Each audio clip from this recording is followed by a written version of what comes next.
day in Hickory, North Carolina. For the first 15 minutes of the first Wheaties broadcast direct from Hickory, North Carolina, we have the pleasure and the great honor of being serenaded by the Lenoir High School National Championship Band, conducted by Captain James C. Harper. We're all gathered this afternoon down at the Southern Railway Depot here in Hickory and getting ready for the breaking of the seal of the carload of Wheaties which brought about the broadcast direct from Hickory. And now we listen once again to the band. Captain Harper raises the baton. We hear the D. Malay Commandery March by R.B. Hall.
That was the Lenoir High School Band playing the Waterville March. And now, or rather, the D. Malay Commandery March. Their next selection is the Waterville March. Meanwhile, I'd like to call your attention to the fact that the Lenoir High School Band will give its final concert of the school year in Lenoir on Saturday night of this week in the high school auditorium. It promises to be one of the best programs the band has given. These students are recently home from West Palm Beach, Florida, where the band made a rating of 1+ in Class A in the regional band contest. This was higher than the rating awarded to any other band. Naturally, we make the claim national champion. All right, Captain Harper, let's hear the Waterville March.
ladies and gentlemen, that there might be quite a few of you gathered here in the square at Hickory. Also, many of you out there in the radio audience of station WBT wondering just exactly what it's all about. Well, we've been so very appreciative of the great cooperation we've had with our recent broadcasts from station WBT for General Mills, makers of Wheaties, that we wanted to salute the city of Hickory, North Carolina, Lenoir, Morganton, Valdez, and all of the other fine communities that are adjacent to Hickory. We feel very fine about your cooperation. So our merchandiser, Ed Bergman, and supervising salesman, W.W. Taylor, lined up quite a few of your merchants here in Hickory and surrounding towns and arranged for the bringing of this whole carload of Wheaties. That's it down there at my left, ladies and gentlemen, if you wonder what it looks like, draped in the bunting and the stars and stripes, now playing Men of Might.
Ladies and gentlemen, here on the platform of the Southern Railway siding here in Hickory, North Carolina, we have gathered many dignitaries of Hickory and surrounding towns. And after the next two numbers by the band from Lenoir High School, we'll introduce them to you for a few words. Then by that time, they'll be playing ball up in Washington, and our baseball broadcast will proceed as usual. And now, Captain James C. Harper picks up the baton again to lead the band in the Immortal Sousa's Manhattan Beach March.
Thank you so much for that selection, so ably rendered by the Lenoir High School Band. Ladies and gentlemen, before the presentation of the final selection by the Lenoir High School Band, which will be the Rifle Rangers March, how about everybody here in the square at Hickory on the platform and everyone that's listening in up here, and we must have better than 2,000 people listening in on the fringes of the crowd. What do you say, let's give the band a great big hand. Come on, all together.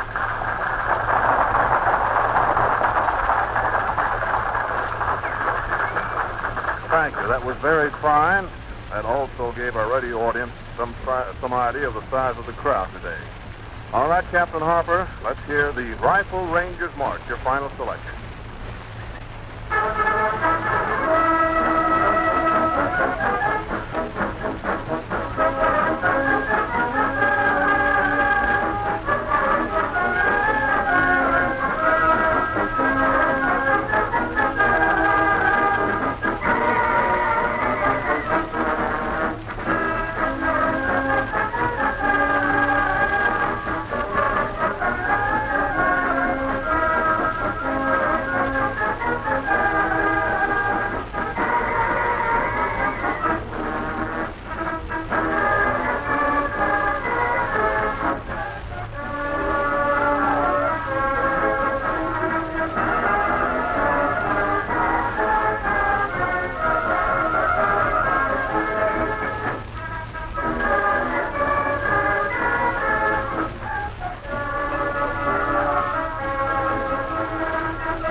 Ladies and gentlemen, that will conclude the concert by the Lenoir High School Band, which is just beginning of getting our baseball broadcast underway, which is originating this afternoon in Hickory, North Carolina. Right in the public square, you can probably hear the traffic noises as the automobiles go by and get a glimpse of the baseball broadcast and also some of the music of the band. WBT, Charlotte, General Mills, makers of Wheaties, bringing you this broadcast.